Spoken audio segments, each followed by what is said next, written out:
I know what this looks like. Just another YouTube video about running. But it's not. This is not just a video about running. This is a film about burnout, but also a film about recovery, about finding joy, and about feeling alive again.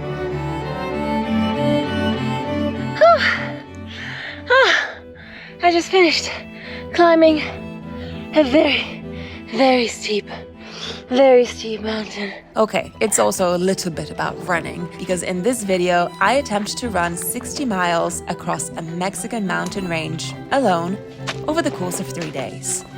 And a lot of things go wrong. Rattlesnake, rattlesnake, fucking rattlesnake. But first, let's go back in time and talk about burnout. Last year, I attempted a very long solo run in the mountains of Washington, and I quit after 60 miles. This is supposed to work out differently. And then I stopped running for months out of sheer disappointment in myself. I know that may not sound like a huge deal, but what you need to understand is that I loved running. I called myself a runner. It was my identity. Trail running in wild places was my therapy. But the disappointment I'd felt with myself for quitting stayed with me. Every time I thought about going for a run, I physically recoiled, scared that I would fail again. The fear paralyzed me. And soon after that, I burnt out. And it was a burnout that took hold of my entire professional and creative life. And I still wasn't running. I really couldn't bring myself to do it. Having quit that run the year before came back to haunt me over and over again, making me feel like I was a failure, like I was a failed runner. And then one day, deep into my burnout, I went for a hike with Vilk. And the trail that we were on there in Baja was so beautiful, and I suddenly felt this overwhelming urge to run it. It was this incredible hunger to just go for a run. At first, I was very careful. I didn't want this renewed love for running to go away again, as if by starting up again too quickly, I could bring about another burnout. So in order to preserve it, I stopped training and started just running. With no set times, no set mileage, sometimes no shoes. Jogging, sprinting, trail running, dancing, stopping for pictures and videos, whatever I felt like.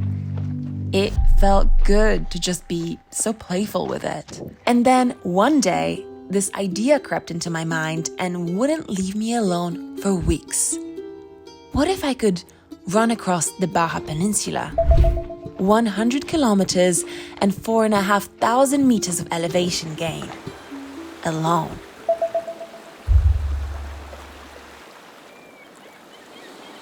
Really not sure what to expect of this. I want this to just be fun. Like, I want to have fun. The run is from sea to sea, which means take a quick look in the sea. Go. Anthony! Oh, come on.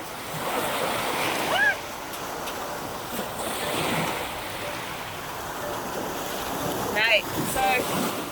Oh, Second 3. Shoes are wet. Socks are wet. I guess the watch is on. Let's get going. Get going. I learned from past mistakes and decided to run super light with barely any gear and just my GoPro to help me capture the next 3 days. Because if there's one thing you should know about running across Baja, is that it's not exactly a walk in the park. For much of the 60 or so miles, you're running along a wild little trail, which sometimes disappears in the Mexican mountains.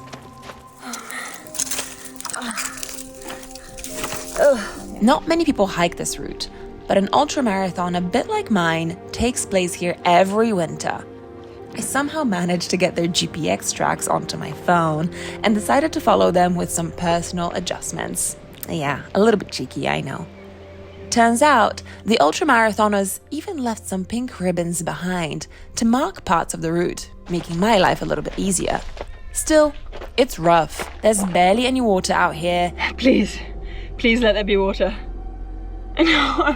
No cell signal, no towns, plenty of rattlesnakes, and the never-ending heat. Yeah, a nice and gentle way to ease back into running. Goodbye to civilization. Yeah, pretty stoked about that, honestly.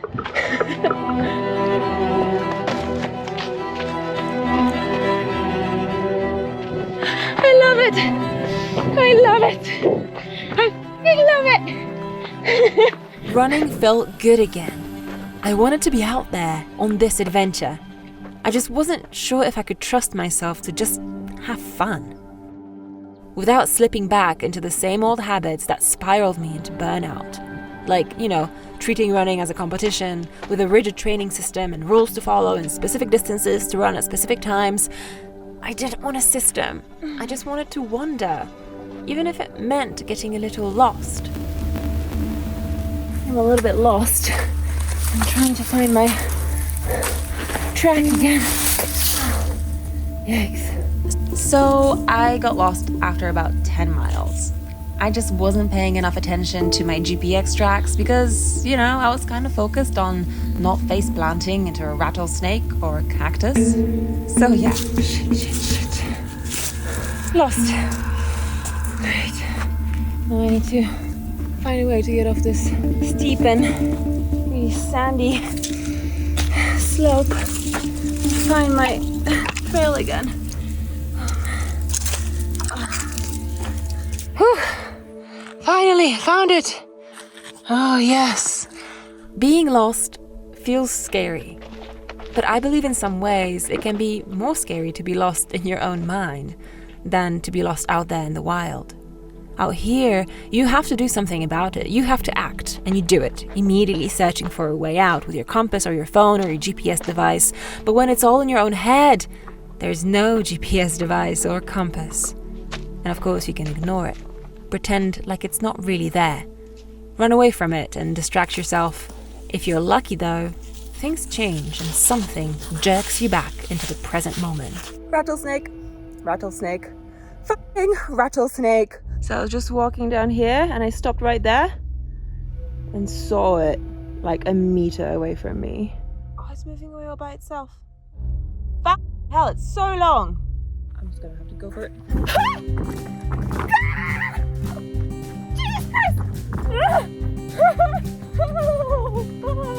Oh my god! Oh, what a great kick of motivation that is!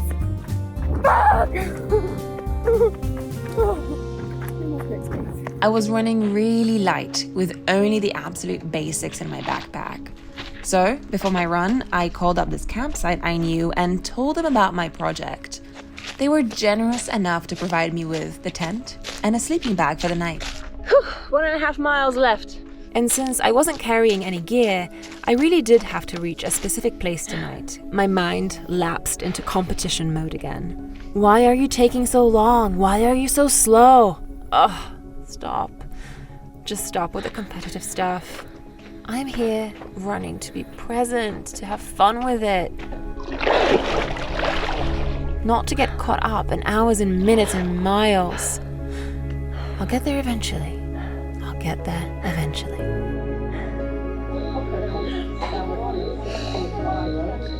This is my first proper meal in like 11 hours. After 11 hours of running.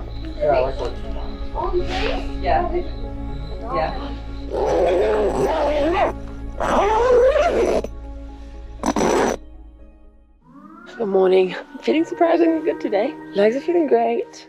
Head is feeling great. Before I start running, let me give you a quick breakdown of what I'm carrying in this tiny, super minimalist backpack. A light, some wires for charging, a tiny power bank, a couple of spare batteries for my GoPro. Of course, let's not forget this. This is very important. This is my emergency messenger. All this is way less than what I would normally bring with me on trips like this, but I decided to just do this trip kind of like feral without too much tech. In fact, I'm mostly using only my GoPro to film this run. because it's just such a lightweight and powerful way to capture the adventure. And then my backpack, the backpack itself. So mostly I'm using the backpack to carry water. Around 20 miles to go today, but tons of elevation as I'm crossing the mountain range to the other side. Okay, so this morning I'm not running alone. I've got the host of this campsite, Clarence, joining me. All right, Clarence, you ready? Ready. All right, let's do it. Last time, running the Wonderland Trail, I wanted to complete a physical route. This time, in Mexico, I want to feel free. Last time, I set myself a strict challenge. This time, I really just want to feel joy.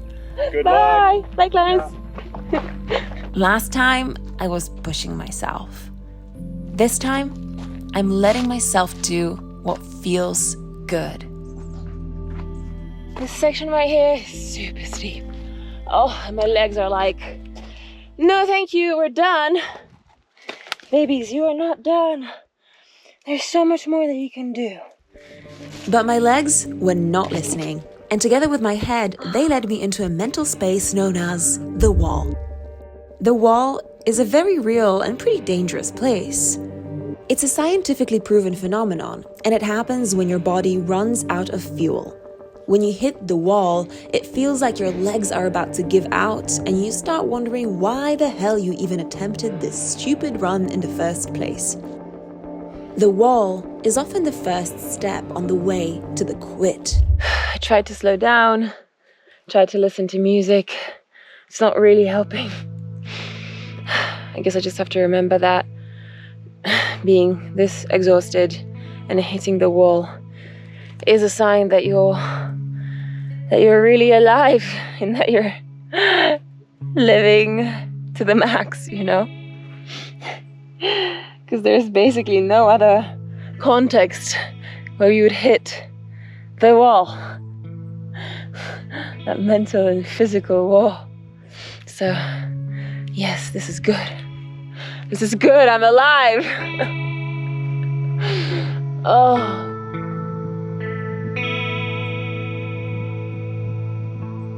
Come on, get up. Get up.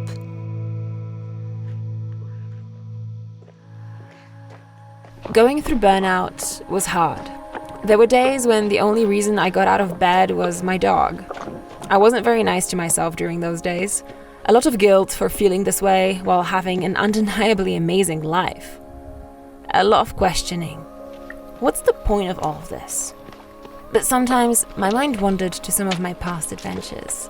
Running, hiking, driving and being in nature. How often I would end up in an uncomfortable situation, but I always got out of it. And just how alive that made me feel. Oh my god. Oh, this is so magical. Whew. In the middle of these high mountains in the desert. There's lagoons. Whoa. I'm jumping right in.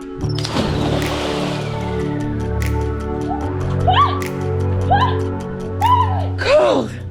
So cold! Oh, water's freaking chilly!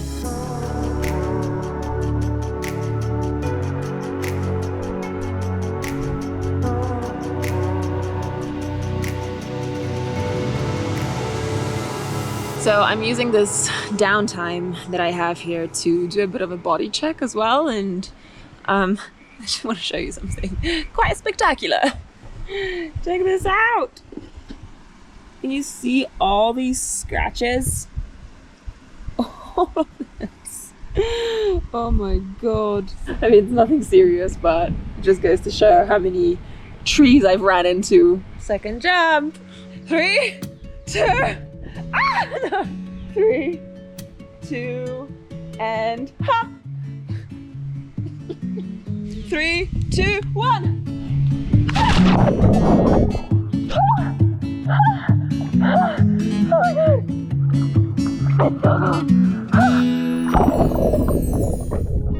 Oh my god.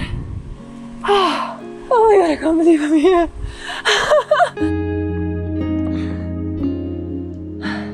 All right, as much as I'd love to stay here, for an entire day. It's time to go.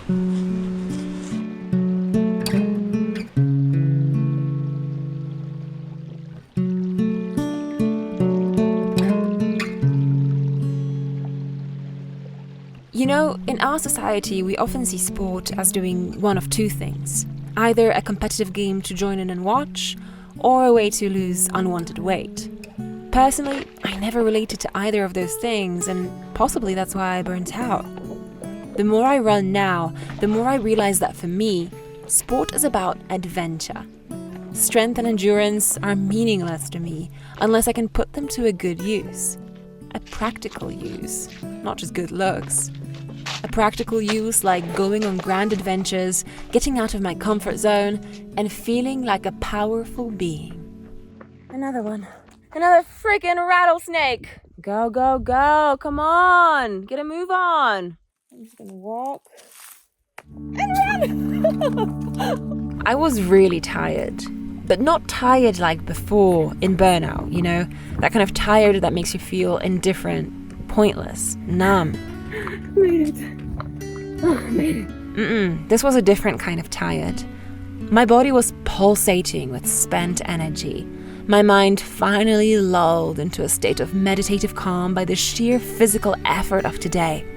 I was tired, but it felt like the kind of tired that lets you know that you're really living, really, in the real world.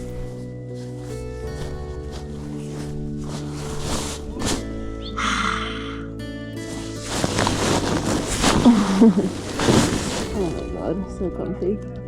I arrived quite late at the campsite yesterday. I arrived later than I would have liked. A past version of me would have been really upset with myself for taking so much time. Why was I not faster? Why can I not be a faster runner?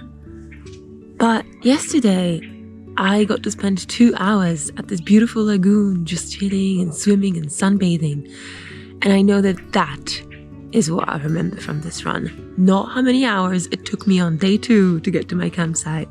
No, what I remember is that special, wild, fun moment at the lagoon.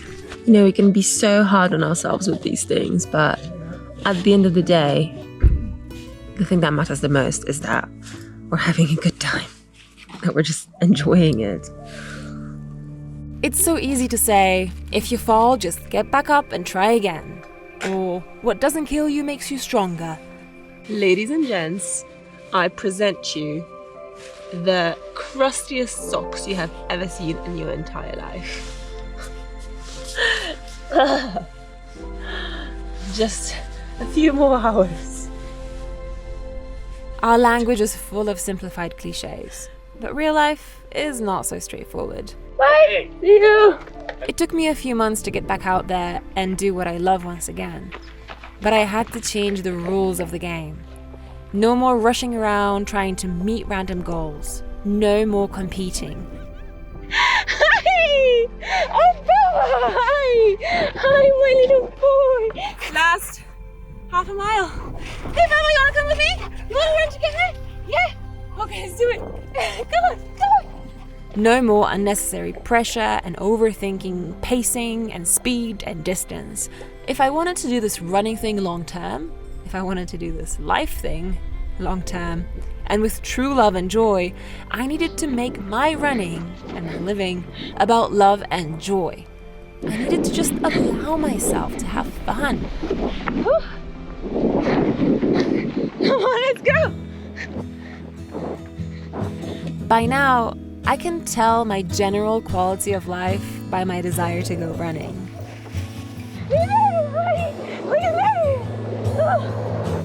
Happy me has energy. Happy me loves seeing the world. Happy me wants to be strong physically and mentally. Happy me loves having fun. 95.83 kilometers. I ran across Baja. Ran across Baja!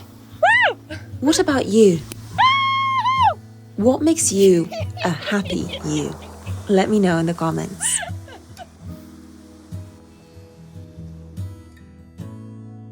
if you can bear to watch it, here's a bonus scene that didn't quite make it to the final cut of the film. Oh my god, I just did something really dumb. I was running down this trail and I thought this was a tree, so I went like this to kind of support myself. It's a cactus. And the spikes are pretty gnarly. So yeah, I got a couple of spikes in my hand and one is still stuck here. Yep, right there, this one. Hopefully they have some tweezers at the campsite so we can get it out. I tried to get them removed en route, but they got stuck in there pretty good. So after my run, I went to a clinic, and the very kind doctor managed to remove them all one by one eventually. Oh my god, it's big! Whoa. But I gotta say that several months on, I still get phantom cactus pain in my hand.